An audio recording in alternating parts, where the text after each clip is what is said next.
Baik pemirsa, terima kasih Anda masih setia bersama kami di talk show Ngangklung, ngomongin kehutanan dan lingkungan, persembahan dari Dinas Lingkungan Hidup dan Kehutanan Daerah Istimewa Yogyakarta.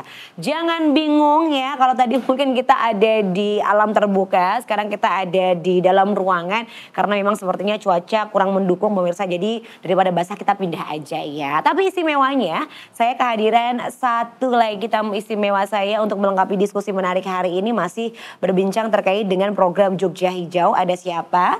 Kali ini sudah hadir Bapak Amir Syarifuddin, Sekretaris Komisi C DPRD Daerah Istimewa Yogyakarta. Pak Amir sehat? Alhamdulillah sehat, Mbak. Puasa lancar. Seger ini kalian. Oh iya no Pak, harus ya, walaupun puasa nggak lemes ya Pak ya. Seger. tetap seger ya Pak ya. Ya. Oke, no, ini luar biasa menarik sekali Pak Amir, ya. Nyuwun sewu. Mungkin sebelum saya ke Pak Amir, saya mungkin boleh melanjutkan dulu ke Pak Bambang ya, karena tadi beliau juga bercerita ternyata sebelumnya Desa Kepek ini ternyata sudah mempunyai program-program terdahulu begitu ya Pak ya, terkait dengan pengelolaan sampah gitu. Nah ketika program-program terdahulu kemudian dipadankan dengan program Jogja Hijau ini seperti apa Pak Bambang? Monggo. Jadi setelah perjalanan waktu dan perguliran waktu yang pro kontra, kemudian plus minus program kita, dan akhirnya kita berkolaborasi dengan daerah provinsi berkaitan dengan 4 pilar yang kita anggap adalah tentang konservasi air, kemudian biogas, kemudian sampah dan limbah, dan terakhir pemautan pekarangan. Dan alhamdulillah 4-4-nya ini sudah kami lakukan Pak Rurus. Jadi sebelum ada Jogja Hijau kami sudah melakukan itu. Dan ini bagi kami ada sesuatu yang luar biasa. Kalau kita umpamakan itu, kita punya keinginan program tetapi memang belum terdukung dana yang maksimal. Sehingga kami harus lari ke kabupaten, provinsi, bahkan ke kementerian. Alhamdulillah semuanya bisa ada pendampingan. Jadi satu hal yang kita angkat adalah dari 4 pilar itu yang kami tekankan adalah pengolahan sampah mandiri sudah berjalan.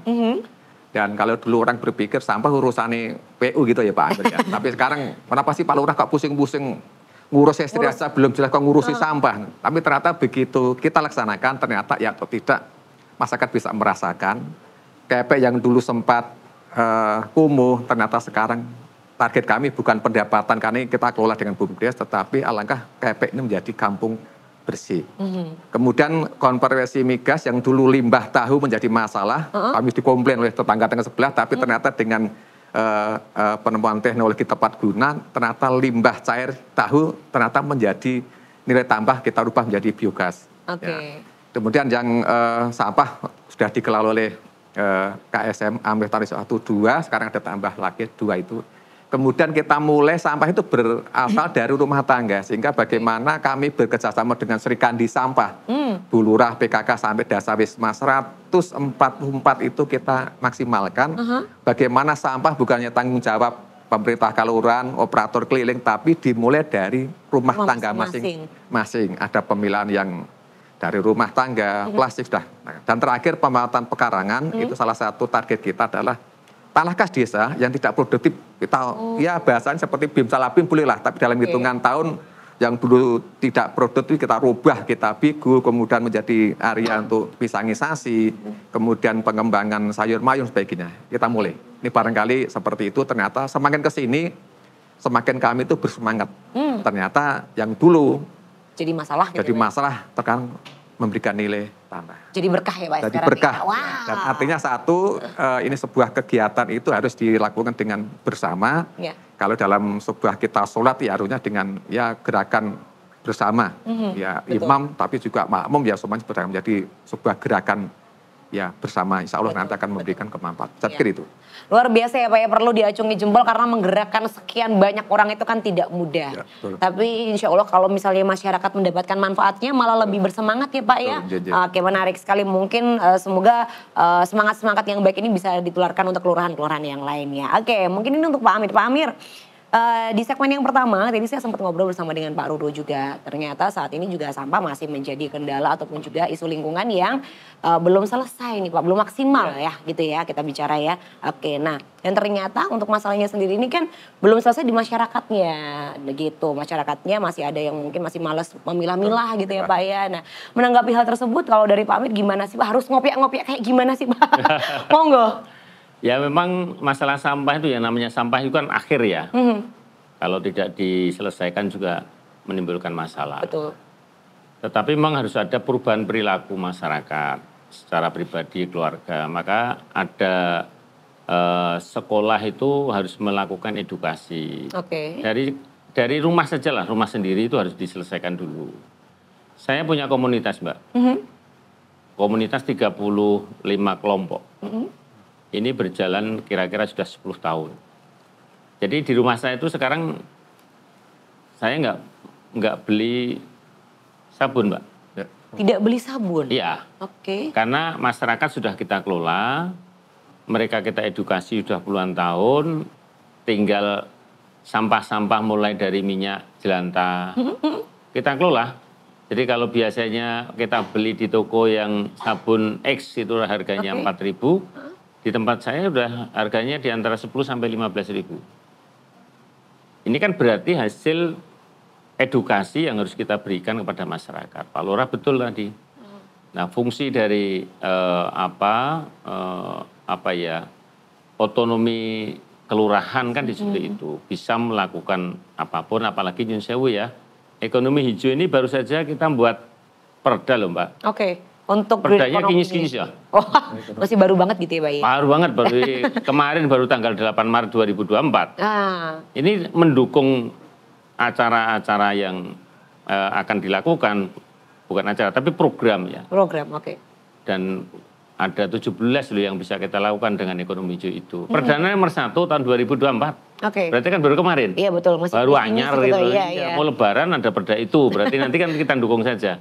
Kalau nanti masalah anggaran dan sebagainya sudah menjadi pemahaman bersama-sama. Iya betul. Pak. Tapi kan sekarang Pak Lurah punya kesempatan untuk mengatur wilayahnya, anggarannya, bisa melakukan BKK dan sebagainya, bantuan keuangan khusus yang dilakukan oleh Pemda DIY atau kabupaten. Begitu, Mbak. Baik, jadi memang sekali lagi kalau kita berbicara tentang habit ya edukasi tetap harus terus ya Pak ya. Harus dilakukan. Sosialisasi, karena memang kalau misalnya sampah ini nggak selesai-selesai, akhirnya masalahnya kemana-mana, kesehatan masyarakat juga nantinya terdampak. Tapi kalau masalah sampah, terus terang ya. Masalah sampah itu memang sekarang menjadi masalah betul ya. Iya. Nah, tapi kita kan ada keseriusan. Pemerintah DIY jelas masing-masing memberikan keluasan untuk mengelola di kabupaten kota. Saya sudah 28 tahun, Mbak, bau sampah. Pak Lurah. Iya, di TPSD juga itu rumah saya. Iya, 28 tahun jadi. Iya, 28 tahun kita nikmati. Merasakan langsung. Bahasanya Bapak sudah nikmati ya, Pak. Menikmati. Karena saking 28 tahunnya loh ya. Iya, 28 tahun. Jadi suka dukanya, mungkin airnya, air minum agak kurang bagus. Tapi kan sekarang anggarannya cukup luar biasa. Atau mungkin karena di situ ada anggota dewan dari DIY ya. Pak Lurah, sekarang sudah mulai tertata. Kalau nanti langsung salah BIM seperti Bandung Bondowoso ya tidak. Tapi ini edukasi yang harus kita lakukan. Salah satu yang kita edukasi hari ini dengan DLHK. Ini yang salah kan DLHK yang nyalake. Tapi kan juga pembangunan di DPU SDM. Jadi itu yang harus dipahami. Begitu, Mbak. Baik, ini juga merupakan sebuah upaya ya Pak ya, biar masyarakat makin pintar untuk dan semakin sadar untuk bisa mengolah sampah secara mandiri. Oke, saya mau ke Pak Ruruh lagi. Ini yang menjadi pertanyaan juga mungkin Pak dari pemirsa yang saat ini menyaksikan program ini begitu. Memilih 2 kelurahan ini menjadi pilot project, ini prosesnya seperti apa? Boleh diceritakan Pak Ruruh? Baik, terima kasih Mbak Anggun. Jadi kita memulai program hijau itu di tahun 2022. Dengan melakukan suatu kajian terhadap 438 kelurahan di DIY. 438 kelurahan? 438 kelurahan. Nah, dari 438 kelurahan itu kita melakukan pemeringkatan terhadap pelaksanaan kelurahan ini dalam melaksanakan 4 pilar yang ada di dalam program Jogja Hijau. Tadi disampaikan oleh Pak Bambang bahwa 4 pilar itu meliputi pengelolaan lahan terbuka, konservasi air, konservasi energi, pengelolaan sampah, dan limbah domestik. Nah, dari peringkat 1 sampai dengan 480-an tadi, itu kemudian kita kerucutkan dengan kita tuangkan dalam SK Kepala Dinas. 20 besar. Baik, dari 438 ke 20. Ke 20 besar. Untuk kemudian kita arahkan ke 20 besar itu dalam rangka kita memberikan dana melalui dana keistimewaan. Nah itu yang melalui mekanisme BKK. Nah dengan peringkat yang dari 1 sampai 20 itu Kepek mendapatkan peringkat 1, kemudian Banjar Arum mendapatkan peringkat 2. Sehingga ini yang kita dahulukan untuk mendapatkan dana bantuan keistimewaan melalui mekanisme BKK yang pertama kali. Seperti itu, saya potong ya. Jadi biar masyarakat juga memahami, dana keistimewaan ternyata juga untuk edukasi nanti. Gitu. Jadi ini juga harus dipahamkan kepada masyarakat. Kadang-kadang kan masyarakat menanyakan, dana keistimewaan gue apa gitu tuh Pak. Betul. Iya.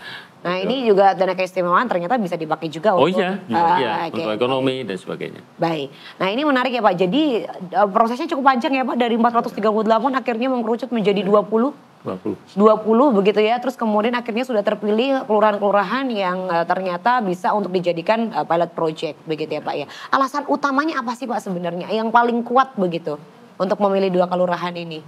Yang pertama dari KPE itu terlihat sekali di dalam melakukan pengelolaan sampah secara mandiri.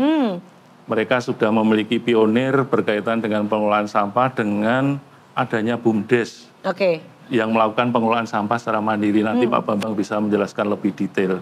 Sehingga kita hanya menambahkan semacam support anggaran untuk kemudian pelayanan terhadap pengelolaan sampah di masyarakat itu cakupannya menjadi lebih luas.